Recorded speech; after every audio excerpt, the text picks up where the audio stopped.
Good morning on this Sunday, the 11th of December, Advent 3. During Advent, we have had the growing realization that another world is possible, not in heaven, but on earth, that God's reign is coming, a world characterized by fairness, justice, harmony, sustainability, and peace. In Advent especially, we prepare for the realization of this new world, this new vision of life that becomes a reality in Jesus' birth.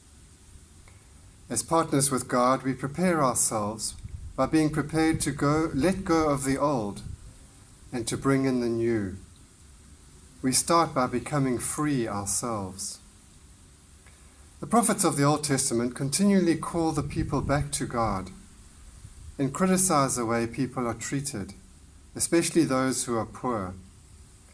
They call for right and fair relationships between people, of sharing. This will lead to a reordering of society and lead to the flourishing of all of life. Hear this vision of a new world from Isaiah's reading today. The wilderness and the dry land shall be glad. The desert shall rejoice and blossom. Then the eyes of the blind shall be opened, and the ears of the deaf shall be opened. Then the lame shall leap like a deer, and the tongue of the speechless sing for joy. For waters shall break forth in the wilderness, and streams in the desert. The burning sand shall become a pool, and the thirsty ground springs of water. We see part of this vision realized in Jesus. These are hopeful signs, but the reality of our world is one of ongoing violence in the form of gender-based violence, xenophobia, the war in Ukraine, the violent suppression of protesters in Iran, the increasingly devastating effects of climate change, repressive dictatorships in some countries, and ongoing stories of corruption in our own country, and so on. In Advent, we have been preparing ourselves, drawing nearer to God through prayer, reflection, penitence, acts of compassion, and listening.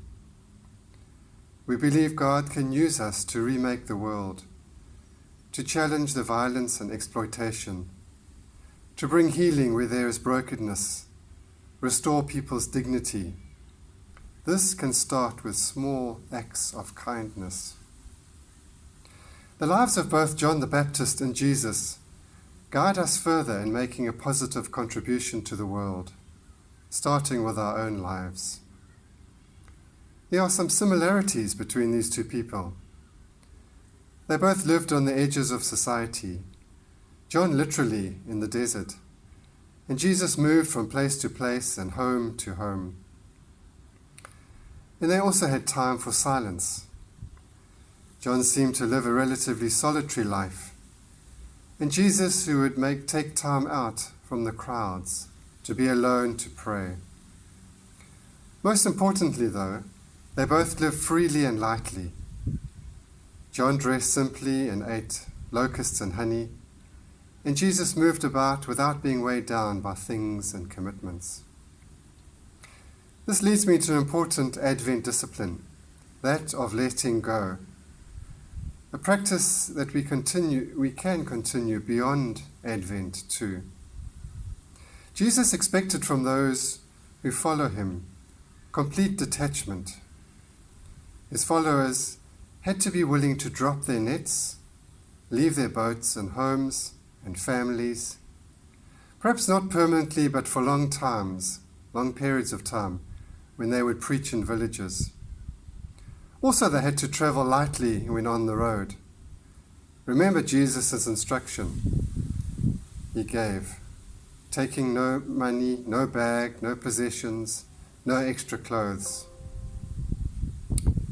It's just the things they needed to let go of, not just the things, but their reputations too. For Jesus says, rejoice when people hate you and exclude you and defame you. To be truly following Jesus and open to be used by God, Jesus' followers or even to let go of their lives. Jesus says, those who want to save their life will lose it. The thing about detachment is that it brings freedom, inner freedom. It enables us to love others more fully, to share, to see beyond our own needs. When we cling to things, people, places, reputations, our image, our profession, we can feel enslaved to them, and it makes it more difficult for us to respond to other people and their needs. Money and possessions are not a problem in themselves. We are to enjoy life and the good things in life, but we are also to respond generously and spontaneously to the needs of others. We may be committed to certain ideas or practices, but our Christian commitment should not prevent us from being open-minded, of being open to new ideas and practices. I like the phrase we used some time back. Never underestimate what God can do in us and through us. God sets before us the vision of a world remade and calls us to be partners in bringing it into being. Let us free ourselves of our own agendas and take on the work of Jesus, that is to bring full and abundant life to our world, confronting injustice and bringing healing. Becoming truly free takes discipline and time. May we, in the next couple of weeks, take time to assess our lives and ask ourselves, what is holding us back from truly being free and giving ourselves fully in following the way of Jesus? Amen.